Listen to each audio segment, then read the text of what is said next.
सरस्वती महाभागे विद्ये कमललोचने विद्यारूपे विशालाक्षि विद्यां देहि नमोस्तुते.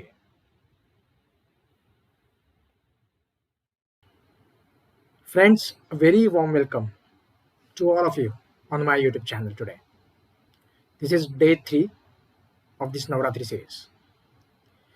Friends, today we have a guest who is working as a customer success principal in British Telecom. She based out of Singapore with her husband and 2 daughters. She was in Mumbai before. She has been in the corporate world for more than 23 years in all IT sector. She is a gold medalist in BE computer science. She is a gold medalist in her MBA. She is passionate about making things happen by bringing the best in people. Friends, this is all about our today's guest.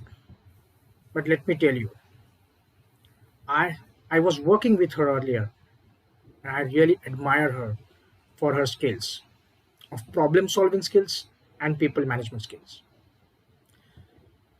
Whenever any unexpected situation comes in front of her, she accepts it. She stays optimistic. She never give up. By using her creative and critical thinking skills, she deals with those challenges very well and very positively, very confidently. She plans for the results, focuses on solutions, and she achieves the result. So, on and all in one line, she knows exactly what she wants her team members to do it, and she sees to it that they do it in best possible way. So let's welcome Mrs. Sangeeta Prakash. Hi Sangeeta. First of all, thank you very much for joining on my YouTube channel, and on top of it, joining this initiative to spread positivity. So thanks a lot. Thanks a ton. To start, Thanks for considering me actually. it's my pleasure to you to have in on this YouTube channel.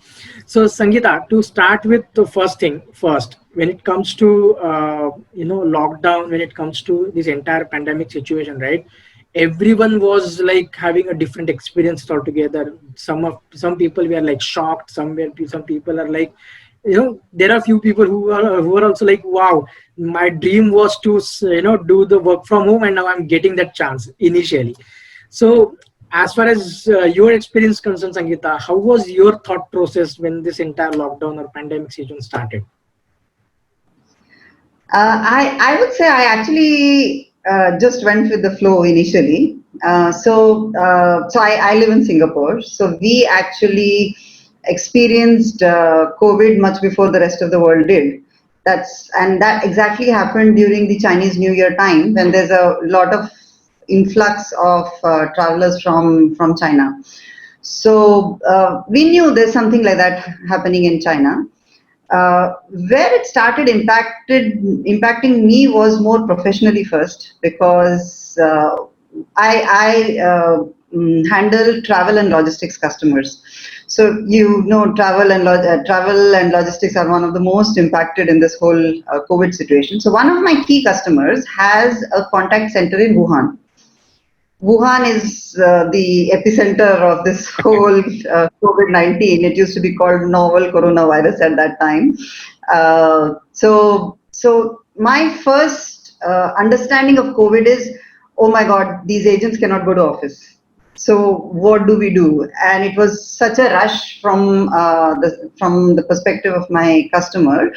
How can we divert calls from Wuhan to another city, another country? How can we allow them to work from home? So I didn't have time to think about the COVID itself. There was no, oh my God. It was okay. How do we support our customers? So that's where it started back in January for us, and it just went on. Given the vertical I am in, it was quite difficult initially, because all my customers are impacted. We had to be empathetic towards them. Some of our projects actually had more work to do, and some customers were taking away projects because they were foreseeing that they will have to downsize, and the environment was not very good. So the thought process was all around how do we handle this? How do we make it easier for the customer, at least from an IT perspective? Uh, More personally, I had to go to meet my parents because my mother had a fracture in March, and I had to go to Delhi, fly to Delhi to support her. Uh, that time, I remember anyone I would call to, I had to listen to this coronavirus lecture in the mobile. That's very unique to India. It doesn't happen anywhere else. So it was, I had to listen to wash your hands regularly, do this, do that. I would say, yes, I will wash my hands. Connect me to the person I want to talk to. So that was the experience when I went for a few weeks to be with my mom. But when I came back, 2 days after that, India declared lockdown. Oh, And I was, thank God, I'm back home because otherwise I would have to be separated with my children for an indefinite period. So it was a feeling of relief at that point in time.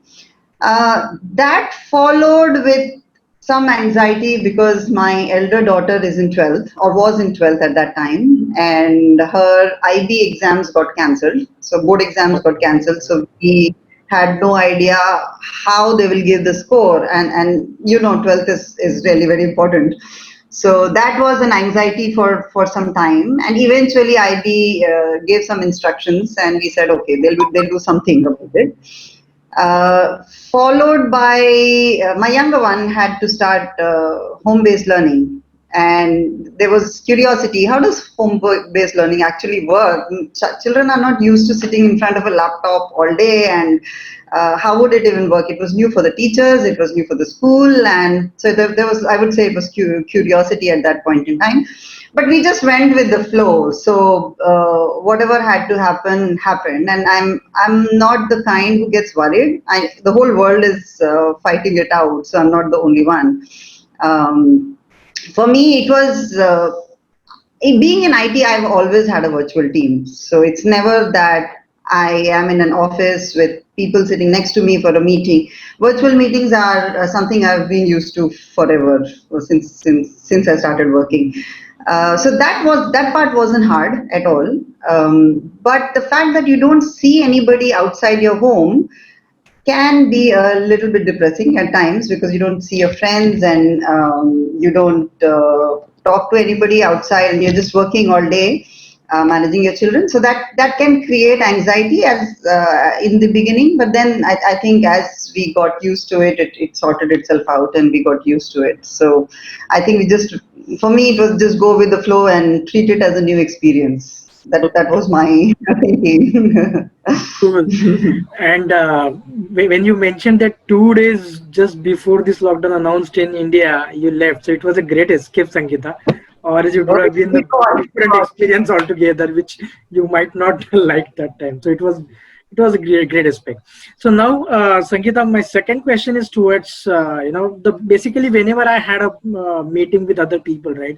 What I have observed that whoever is with a positive mindset has actually utilized this entire lockdown in maybe for the betterment of their future, betterment for their job, maybe skill set, or maybe personally also to bond with the family and all that.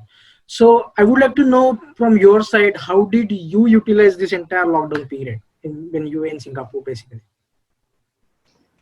Sure, yeah. So I actually at that point in time I didn't think I was utilizing it per se. I won't give it a fancy planned activity thing.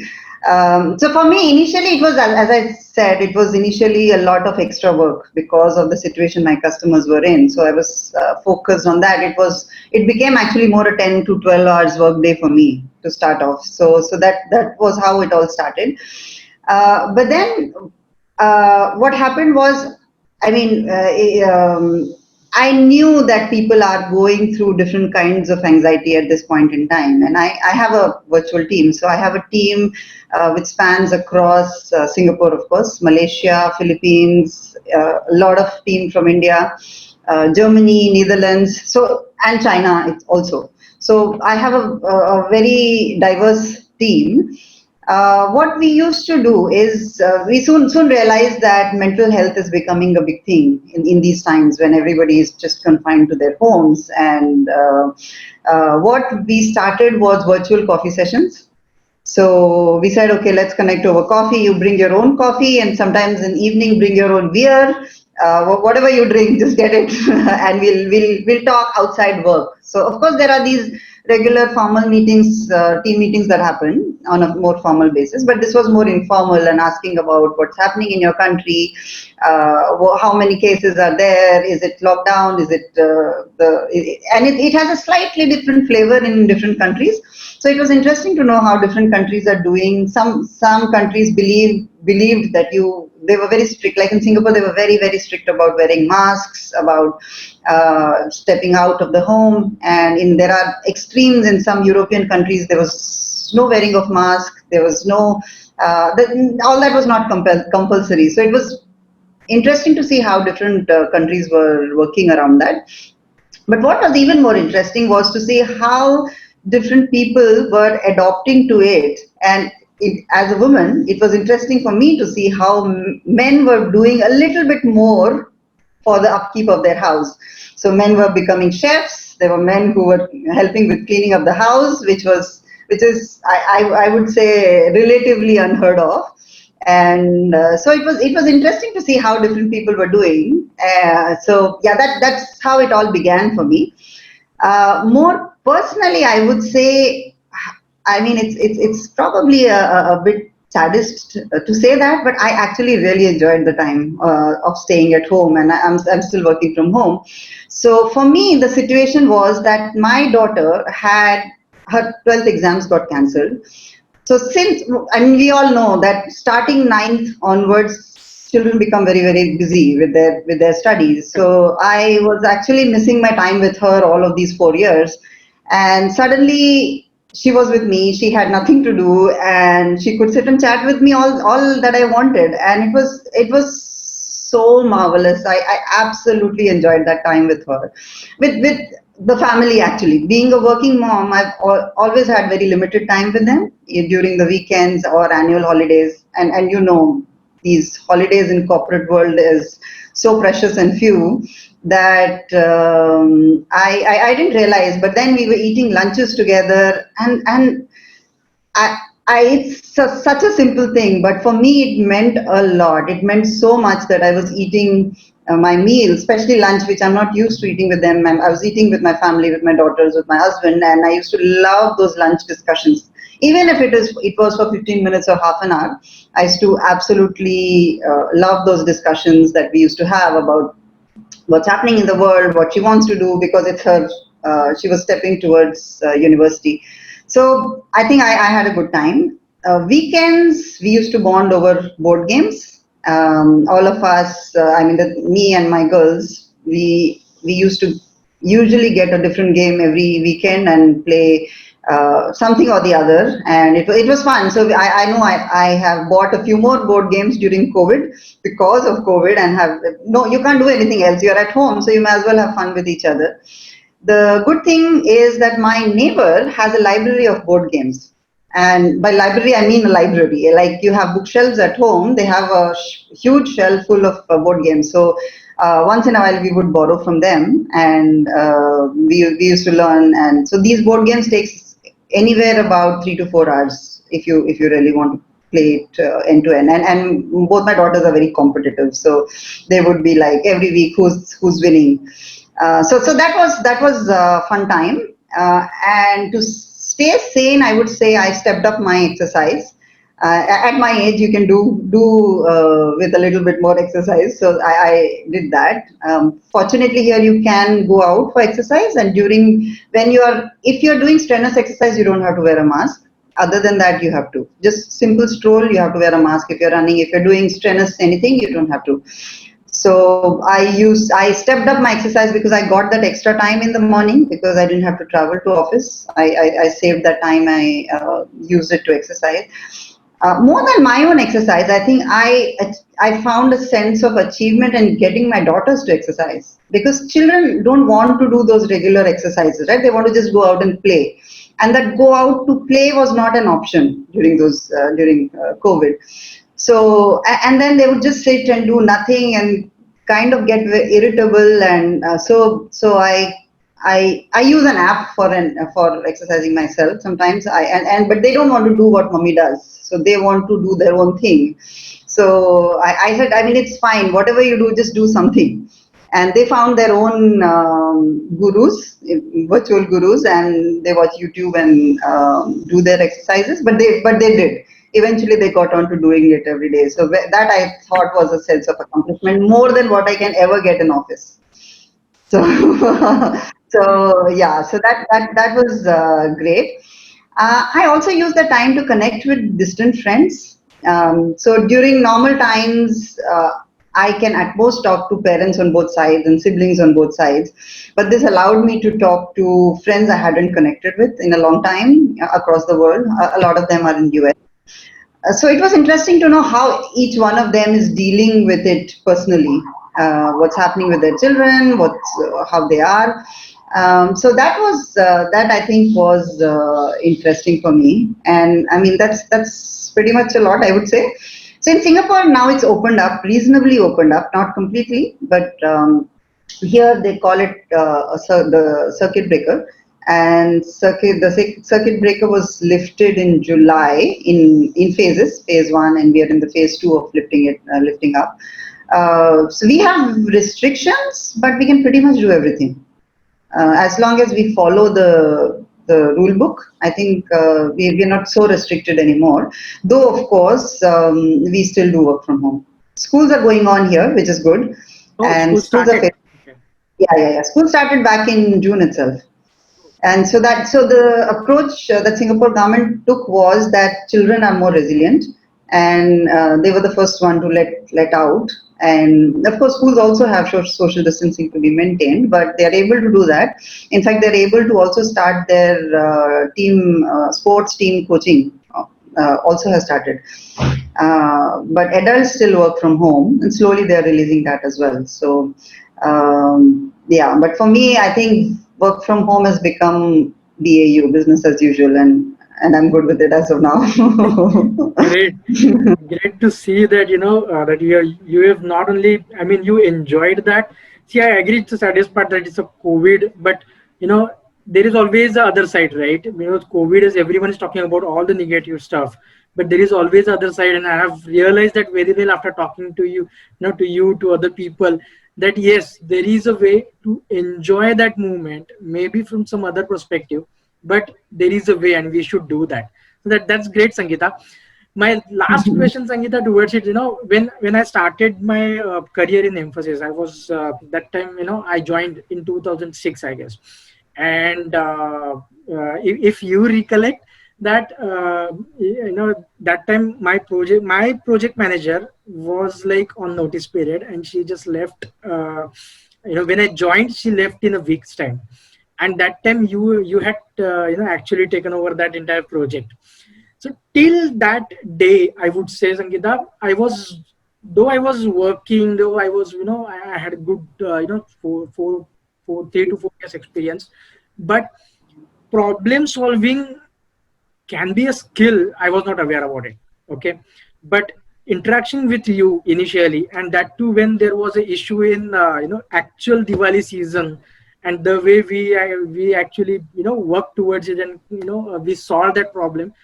That time onwards, I started realizing that, okay, this is called a problem solving skill. So you were like my role model for those couple of skills, professional skills that time. Sangeeta is doing it this way, we should even think about it.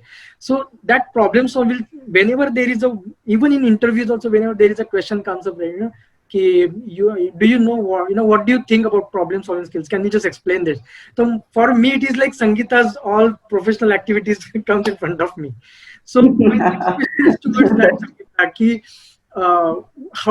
how can this power of positive thinking change your approach towards a problem solving?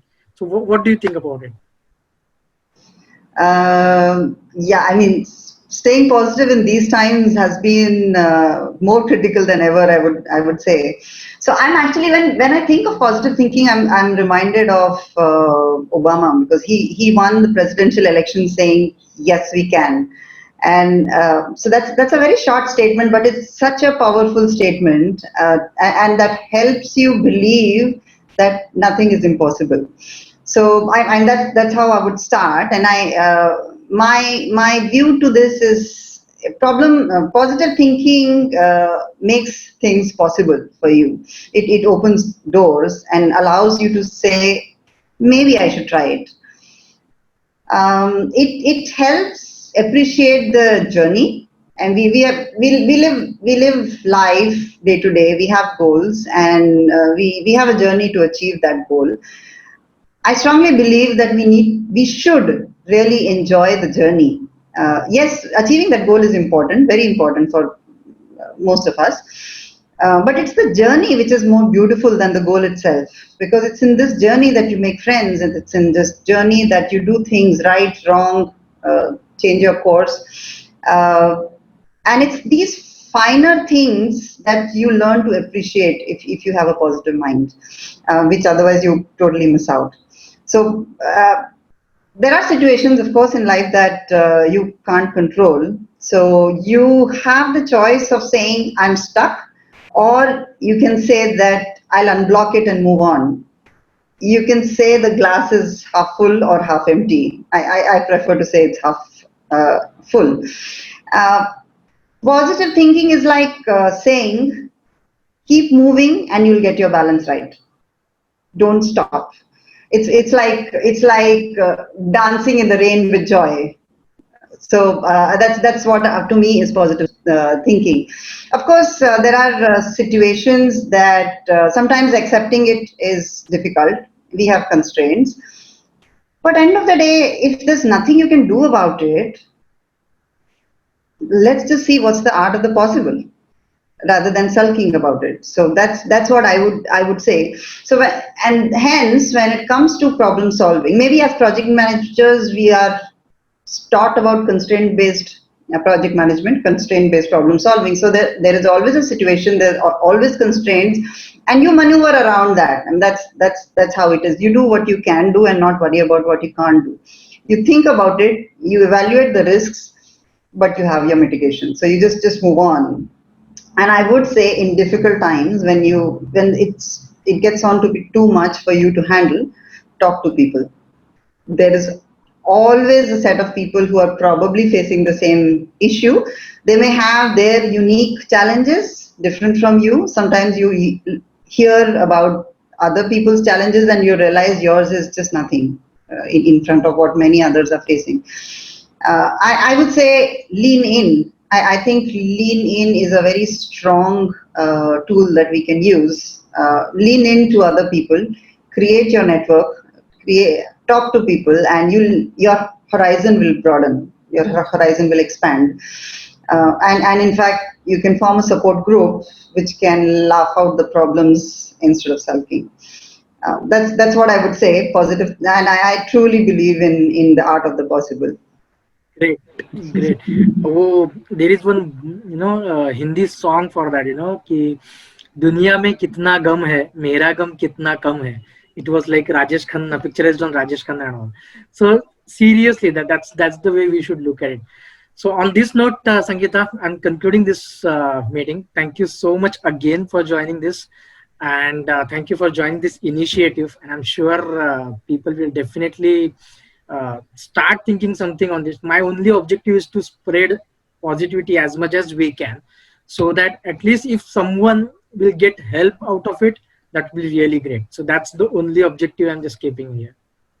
Yes, Swanand, I'm really, really appreciative of what you've started. I would say it's a campaign. It's a huge movement. To be thinking that you need to spread positivity, it's really, really commendable. I think we can really help do that little bit from our side by telling people to stay positive. Thank you so much for the initiative that you've taken. Thanks. All right. So on this note, let's conclude today's meeting, Sangeeta. Have a happy Navratri. Oh, Bye. Yes. Thank you. You too. Bye bye.